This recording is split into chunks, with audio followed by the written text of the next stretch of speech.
Did is the helping verb and not is apply due to the negative sentences. Formation में देख लेते हैं. सबसे पहले इसकी फॉर्मेशन आ जाएगी आपकी. Formation is subject plus did not plus first form of verb plus object. First form of verb is also written as V1. इसको आप V1 भी बोल सकते हैं. ठीक है, ये फॉर्मेशन हो गई. सब्जेक्ट आ गया, डिड नॉट आ गया and first form of verb. Now here is a question, why we use the first form of verb here and in the affirmative sentences we are I am saying that there is a second form of verb you have to apply.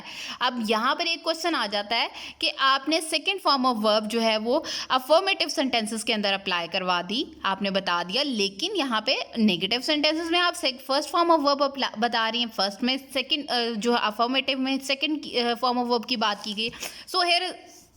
So the answer is that आपने पढ़ा होगा do, form of verb पढ़ी होंगी, do, did, done.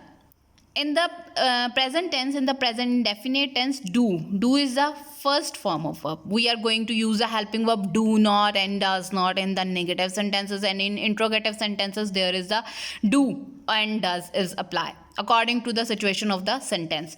अब यहाँ पर आपकी did is the second form of verb. So in the sentence did is the second form of is all did second form of verb is all applied there. यहाँ पर उसको लगा दिया गया, सेकेंड फॉर्म ऑफ वर्ब यहाँ लगा दी गई है. उसके बावजूद तो हम यहाँ पर जब सेकेंड फॉर्म ऑफ वर्ब एक दफ़ा लग गई तो वहाँ पर आपने नेक्स्ट जो है वो आपकी V1 first form of verb ही आप लगाएंगे. ठीक है, subject plus did not. Did not के बाद हमेशा आपने याद रखना है you have to put the first form of verb. Did के बाद you have to put the first form of verb. First form of verb आपको वहाँ पर लगानी पड़ेगी. अब इसकी एग्जाम्पल्स ले लेते हैं.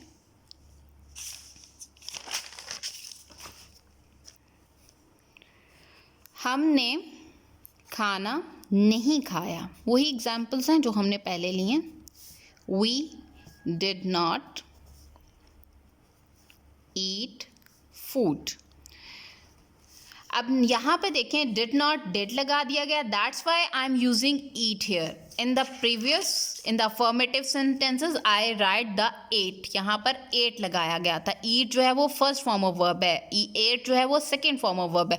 लेकिन अब जब मैं नेगेटिव सेंटेंसेस बना रही हूँ तो नेगेटिव सेंटेंसेस के अंदर मैं यहाँ पर जो है वो ईट का वर्ड जो है वो ईट first form of verb apply कर रही हूँ. उसके बाद आपका नेक्स्ट आ जाता है, मैं कल बाज़ार नहीं गया.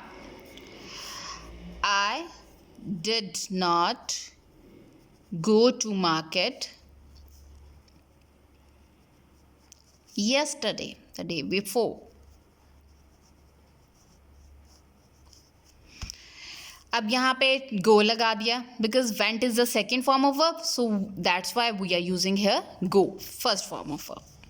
Okay, now I'm going to the interrogative sentences. What are the interrogative sentences?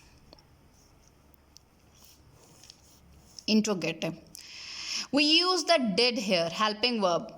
In the negative sentences we are going to use the did not. हमने did not लगाया, not इसलिए लगाया that because these sentences are the negative sentences.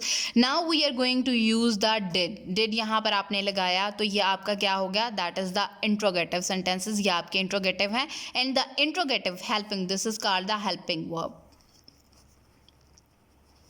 ये आपका helping verb होगा. अब now the helping verb यहाँ पर हो गया when you are going to use the, when you are making the interrogative sentences, the helping verb will be at the start of the sentence, at the beginning of the sentence. Sentence के start में आ जाता है. जैसे आपको उर्दू में बोला जाता है क्या हमने खाना खाया, at the end there is a question mark. Did we eat food.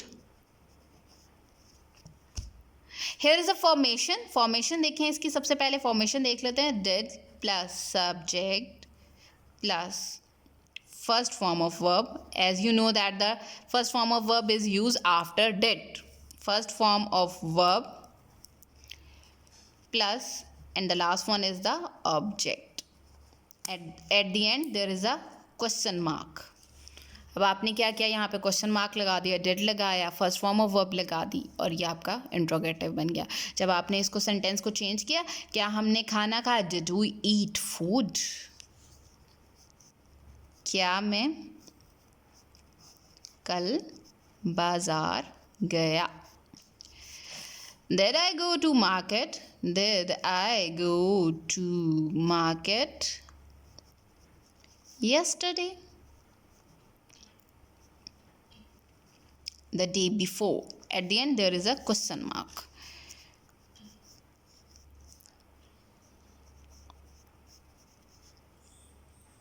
क्या गाय ने घास खाई? Did the cow eat grass? At the end there is a question mark.